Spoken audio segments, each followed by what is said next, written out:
Hey everyone, welcome back to In a Pinch. I'm Chris, and today we're going to talk a little bit about snus.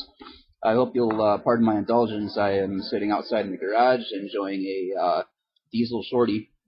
Not usually big on the fat green gauges, but in the shorty it allows me to enjoy a diesel inside of an hour and a half. Anyways, I got a request from a number of people, but included amongst those people, PN Westy, to do a video explaining exactly what Swedish Snus is. And how it differs from American Dip.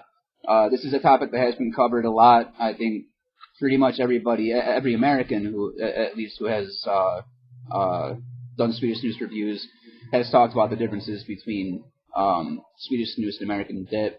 But PN Westy asked for it, and that is my brother right there, so I'm going to go ahead and throw my video up explaining as well.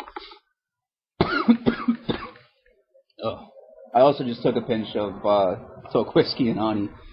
Sorry about that. Anyways, so Swedish Snus and American Dip are both oral tobaccos. The primary difference comes down to how they're cured. American Dip is fire cured, whereas Swedish Snus is pasteurized or steam cured. Now, what does that mean? The two main differences are health and taste. Health-wise, fire curing, if you guys don't already know, adding flame of any kind to tobacco increases its TSNA levels. That's the tobacco-specific nitrosamines. That's the carcinogens, the cancer-causing agents. So anytime you apply fire to tobacco, like I did with this delicious diesel shorty, you increase the tobacco-specific nitrosamines and your chances of contracting cancer. Since American Dip is all fire-cured, it has relatively high TSNAs, still a fraction of what cigarettes are, but they're really high, versus Swedish Snus, which is steam cured, contains lower TSNA levels. Now, an awful lot of tobacco, when you purchase leaf, is already fire cured.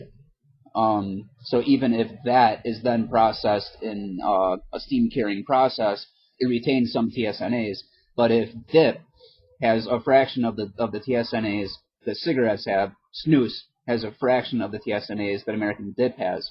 So there's your health difference. Flavor-wise, American Dip, of course, being fire cured, it always has a smoky taste to it, which doesn't agree with everybody. Is why they add a lot of flavorings to it. Also, there's more alkalizers and salt added to Dip. More so than Swedish Snus. And here I'm going to cover something that I brought up in an earlier Snus video, but I chose not to go into at the time. That Snuff Anybody McFeagle asked if I would go more into it down the line, so I'll do that now. A quick chemistry lesson. Nicotine or nicotinic acid is, as the name would imply, an acid. So to make it more bioavailable, which means to make it possible for your body to absorb it, it needs to be free-based, or the alkalinity needs to be raised. Two things are done to accomplish this with both Dip and Swedish Snus.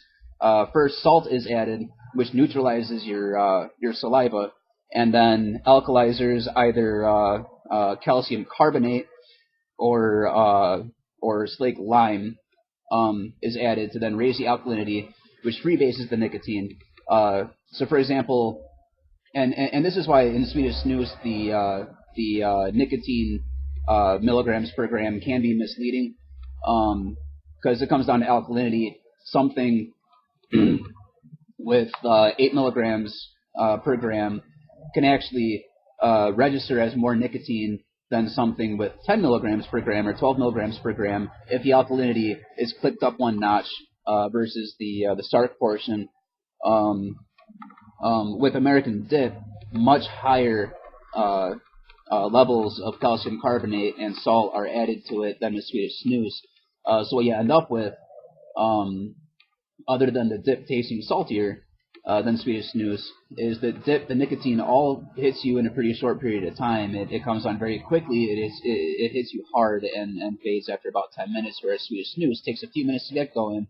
And at least in my experience, the nicotine more kind of stays on an even keel for a longer period of time. Also, using less salt in snus than dip, along with the steam curing versus fire curing, snus to me just tastes more like the tobacco tasted before they chopped it up and put it in a can. I'm trying to think what other parallels or differences I can draw between the two. Like I said, the two main considerations for most people in their preference for either dip or snus is the flavor or the health. Swedish Snus is still technically carcinogenic.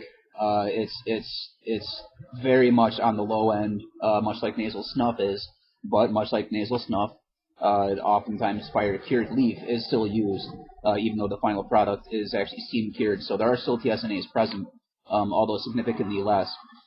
Dip has a stronger, more astringent flavor to it. I don't know what word to use for it, but it's bolder. It's a very American thing, and I'm not knocking it. I went through a couple phases with dip in my life. I wasn't. I know Uncle Squinty loathes people using dip and how disgusting it is because you're spitting and I was taught to gut it, so I swallowed it. So my God, was that probably horrible for me? But I did for a long time love Copenhagen Original, and even before I was using snus, I would upper deck the Copenhagen Original, which is another difference between American dip and Swedish Snus. American dip traditionally goes in the lower lip, although some people do put it in the upper lip, whereas Swedish Snus is traditionally put in the upper lip, although some people do put it in the lower lip. I really think all of it's a matter of personal preference. Snus is considered a spit-free product. You will still get juices from it, and I have met people or introduced people to snus who weren't able to use it without spitting, so your mileage may vary. Personally, I can use either of them without spitting. The thing that draws me to snus versus dip is the taste. Like I said, especially in the tobacco-centric snooses, it tastes like it's supposed to taste. It tastes like the tobacco. It doesn't taste like salt and smoke. And the snooses that do have a smoke flavor, 9 times out of 10, if you look at the ingredients, liquid smoke was added to it instead of having to fire cure it.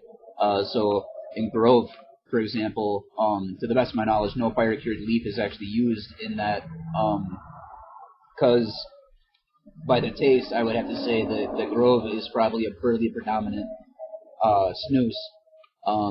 But if it were fire cured, then you would have Kentucky, which has a significantly different flavor than burley, which Kentucky is just fire cured burley for the pipe snobs out there who like to talk shit about burley tobaccos, but love their Kentucky tobacco blended in with their Virginias and what have you. And I taste no Kentucky and Grove. I taste burley and smoke. So burley with liquid smoke added to it. But this isn't a Grove review. I don't know if you can tell I made no notes before doing this video. I was just sitting out here smoking a cigar, thinking I have time to do a couple informative videos. So those are the main differences between snus and dip. I'm going to put a link in the description to probably a more in-depth video that Chad from Snooby did years ago, highlighting the main differences between snus and dip. He could probably speak more intelligently on the topic, but because it was requested, here's my video on the topic. Hope you all are enjoying the last drops of the weekend. God bless, and salud.